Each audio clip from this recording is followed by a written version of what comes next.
So, like I said before, it's important to know how to halter the horse the way he wants to be haltered. In the end, you want to teach it all the different ways, because that's what makes a really halter-trained horse. Good boy. But you have to have some balance. Like, you should do it the way he wants at first, because, like, it's about getting the communication down where he can say to you, this is how I want something. You can say, yeah, sure, I respect that. He has to know that you're actually listening.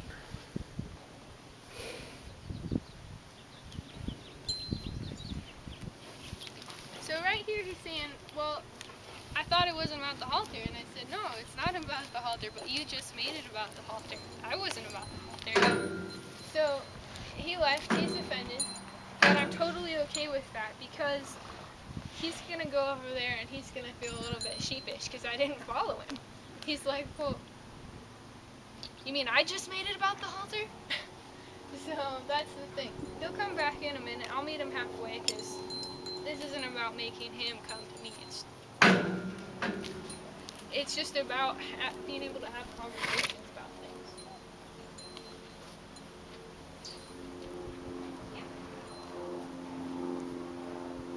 Now the important thing here is it'd be really easy to come back and give him a treat just for coming halfway and everything like that. But then what you're doing is rewarding the try. I don't want to reward just the try. I want to reward the change in how he's thinking about things. I could, act like I'm trying to jump in a pool all day long. I could keep putting my toe in the water and taking it out and leaning like this, and you'd be going, great job, Kaylee, you almost jumped in that time. But all you're doing is reinforcing me for going through this little forward-back dance over and over 100 times. What I want to reinforce is that moment when he says, all right, I actually do want to jump in the pool.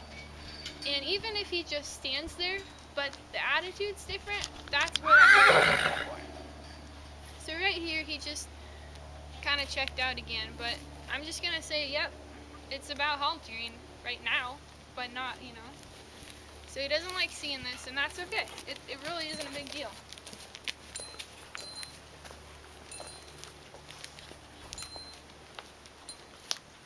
Yeah. Come on. See how bad he wants help?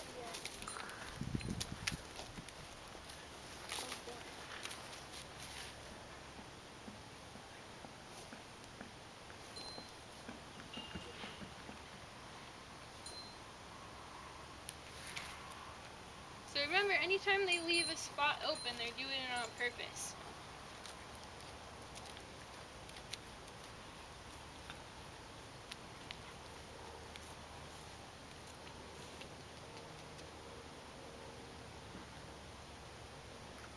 I talked a little bit about extinction bursts the other day as being like this moment when you challenge such a firmly held belief in the horse that they essentially just try every possible other solution to see if they can get out of something. I wouldn't call this extinction burst. This is different.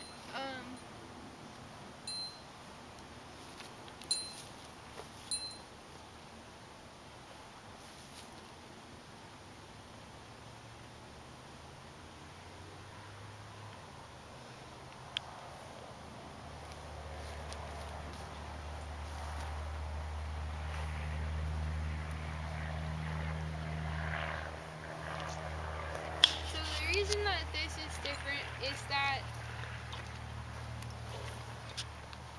it's not like I'm giving him a new...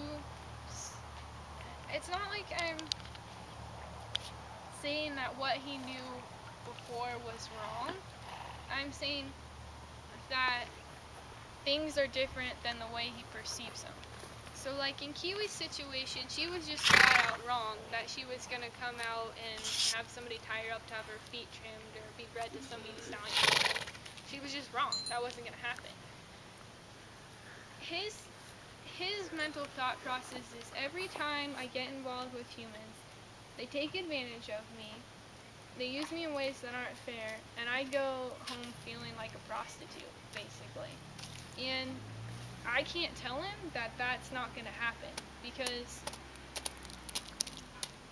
the way he's thinking about it could make anything that I do into that situation. So we're not having an extinction burst where he says, like, I have this firmly held belief that this is the way life is. He's saying, like, I don't really understand how this works, and I want it to be different. I don't really see how it can be different, but I'm trying. And when you have a situation like that, you just gotta back off a little bit and give the horse control over the time frame, and just be really respectful of the fact that they're working through it.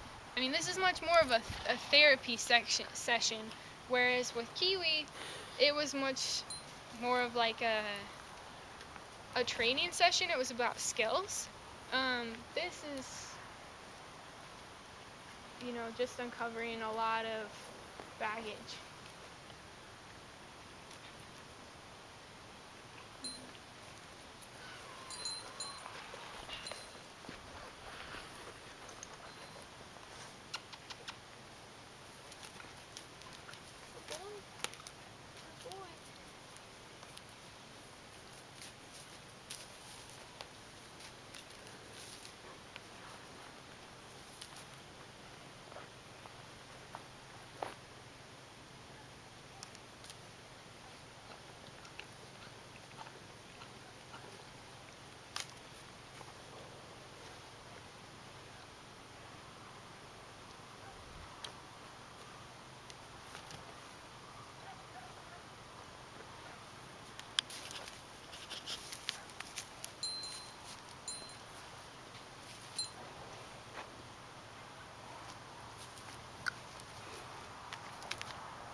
So did you see how at the end there, he didn't even care about the treats?